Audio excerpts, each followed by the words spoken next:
Welcome to the Frustration and Freedom Podcast. My name is Mike Bemis, Senior Advisor to Development Consultant at Simplicity Minneapolis. I got my partner in crime here, Jeremy Karja, also Senior Advisor Development Consultant at Simplicity Minneapolis. Everybody, welcome to the Frustration and Freedom Podcast, where you're helping advisors and insurance producers grow their practice. Jeremy, we have a topic that we're going to go today on the 3 R's.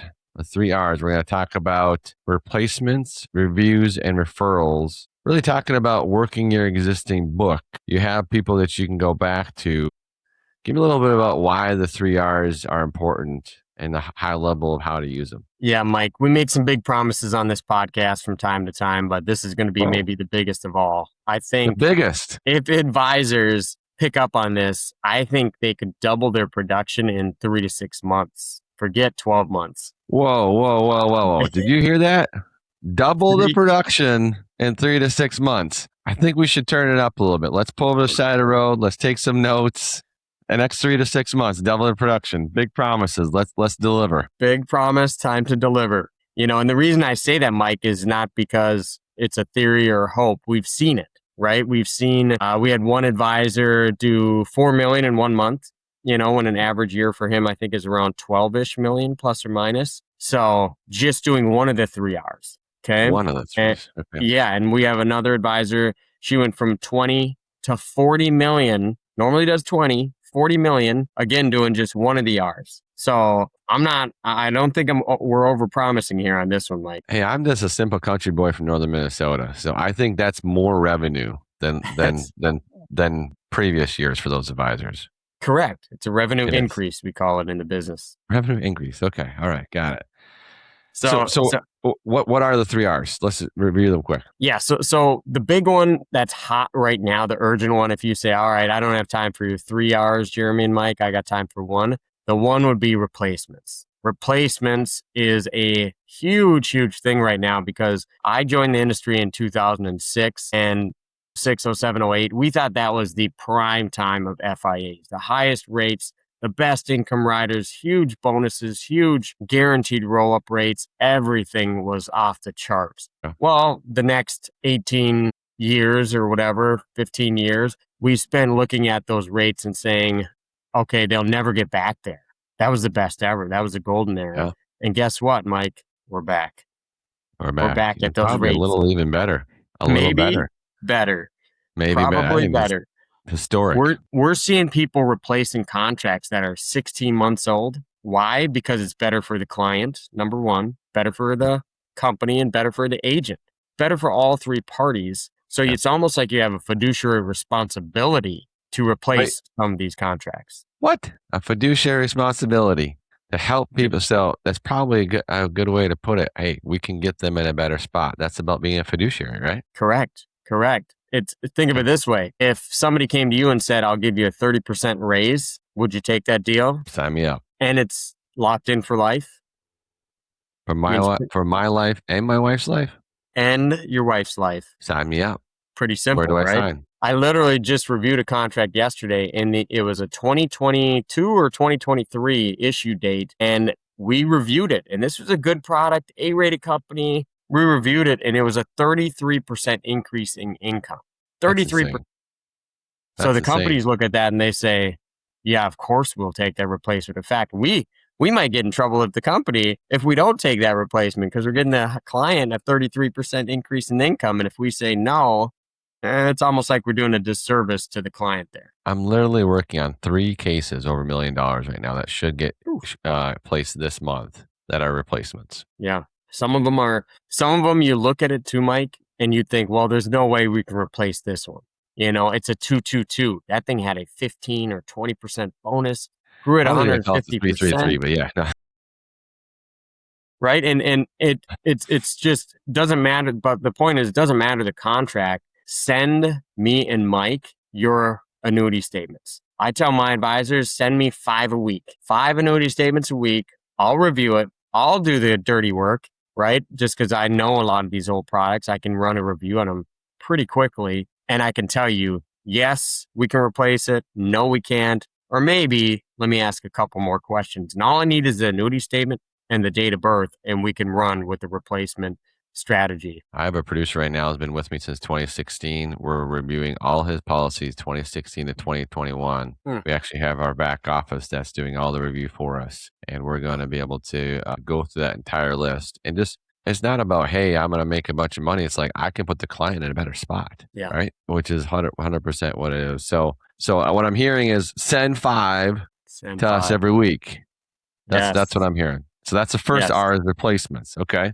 Yes. What's the second R? Second R, we're going to go with referrals. Now, we've talked about referrals before, but the thing with referrals is ask yourself how many referrals you received in 2026. I would venture to say 98% on this call, you received between 1 and 5 that actually you had a phone number you could call out to, something like that.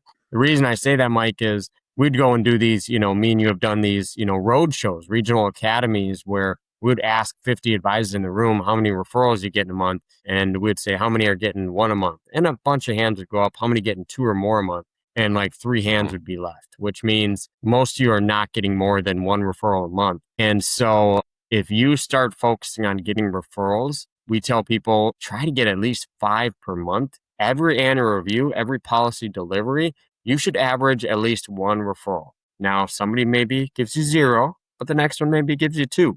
Right? Maybe it gives you 3. And so referrals are just a absolute key that depending on how many reviews you do, you have to create a referral system and a referral process. There's a lot more to it, right, Mike? But if you get that R going, I've had an advisor one time, Mike, his second full year in the business, he had just started doing like 2 seminars a month.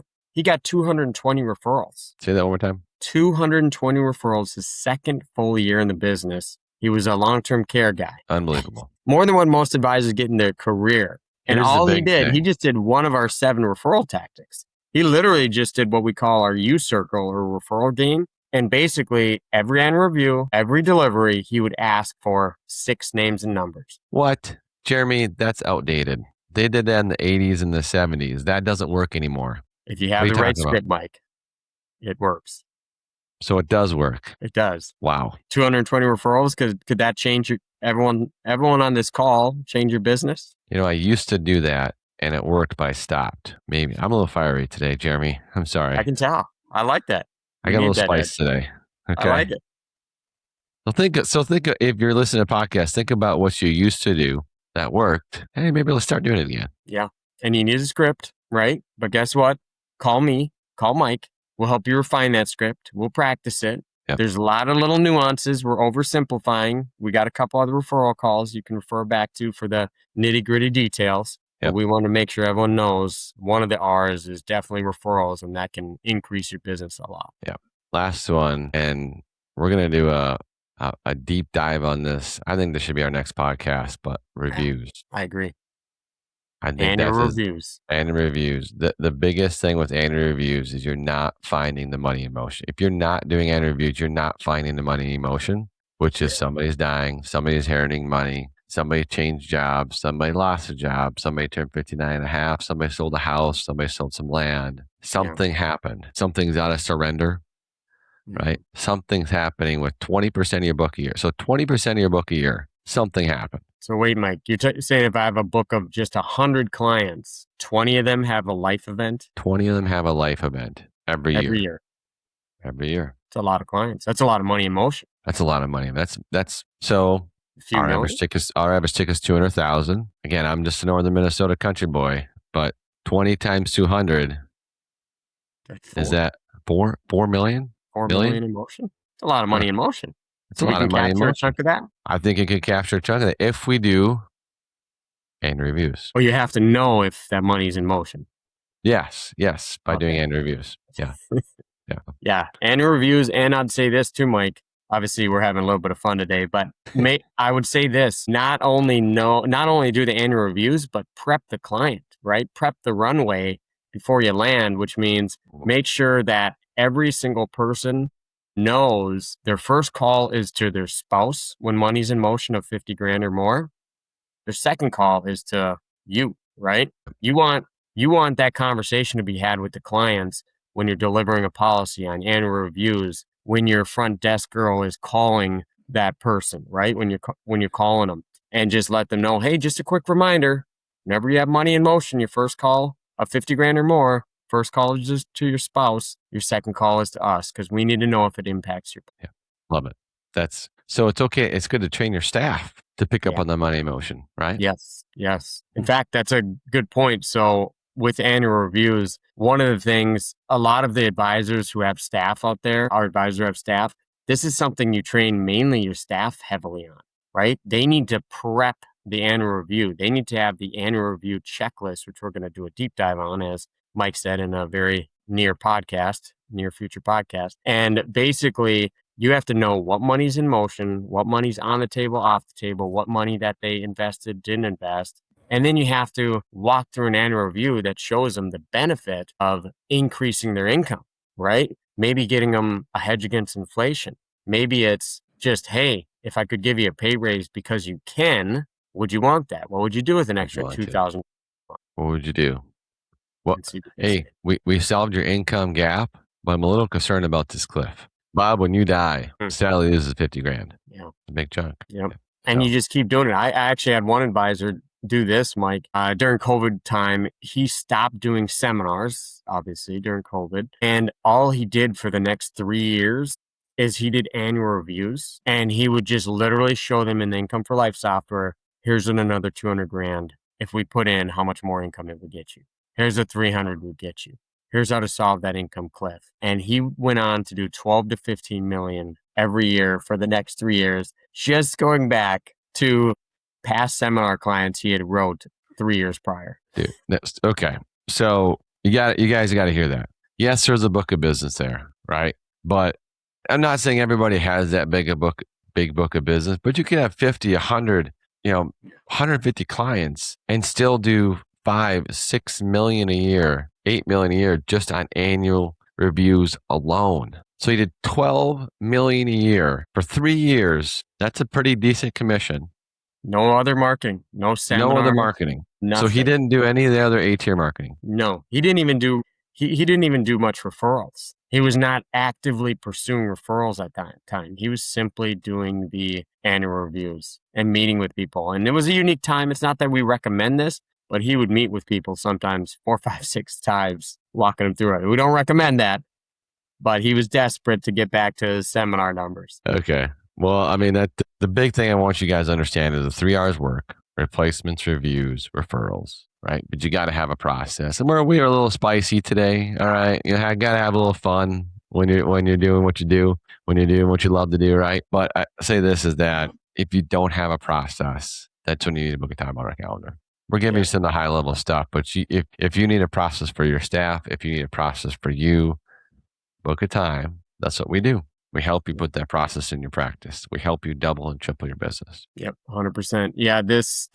we went at it kind of hard today because we know you implement even one of these 3 R's and your revenue's up 25 to 100%, right? You implement all 3, sky's the limit. Sky's the limit. And one thing I just got to point out is, have we ever talked about a widget on the podcast? Have we talked about like a shiny object? Or is it kind of like, hey, here's how you block, here's how you tackle, here's how you shoot a free throw, here's how you do a screen, here's what you want to do in your swing. It's not complicated. So don't complicate your practice. Just do the basics, and the basics work. I always remember there was a trainer that was a basketball trainer, high-level basketball trainer, got a chance to go to one of Kobe Bryant's practices before his camp. And the thing with Kobe Bryant that I love is he always practiced one more time a day. So all the other teammates, everybody else in the NBA was doing 2 practices. He would do 3. His first practice was at 4 a.m. So he told him to show up at 4, and he said yes, 4 a.m. So this trainer showed up, and he watched Kobe's entire practice, and all he saw Kobe doing was basic shots, basic jump shots, basic layups, basic footworks, basic dribbling drills. And he's like, why is Kobe Bryant at that time the best player in the NBA? Why is he doing the basic drills? And so he asked him afterwards, he said, why, Kobe, you're the best player in the NBA right now. Why are you doing some of these basic drills? And he says, if I master the basics, everything else is easy. So let's get back to the basics. You need to be the become the Kobe of your industry in your area. Yep. By the way, can you tell Absolutely. Mike's in full coaching mode, helping coach a little football right now? I like it. Thanks for the basketball analogy, though. At least Yeah, it was a basketball analogy, but we're full in coaching, youth football right now too. So I love it. let's go, baby. Let's go. 3 All right, hours. Watch for the annual review episode coming up next. all right. Book a time on a calendar. Love to help you out. Talk to you guys Let's soon. go. Let's go.